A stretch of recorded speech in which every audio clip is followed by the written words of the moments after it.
वाक्याचं उद्गारवाचक वाक्य करणं हे पाहणार आहोत. असेरिटिव्ह सेंटेन्स म्हणजे विधानार्थी वाक्य, त्याचं काय करणार आहोत एक्सक्लेमेटरी म्हणजे उद्गारवाचक वाक्य.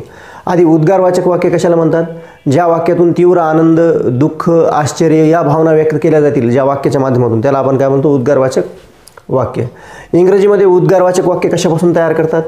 इंग्रजीमध्ये उद्गारवाचक वाक्य हाऊ किंवा व्हॉट पासून तयार करतात.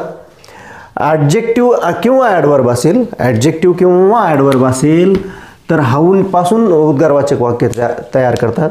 वाक्यामध्ये अ ॲन असेल किंवा ॲडजेक्टिव्ह प्लस नाऊन असेल, तर वाक्याची सुरुवात कशाने करतात? उद्गारवाचक वाक्याची सुरुवात व्हॉटने करतात.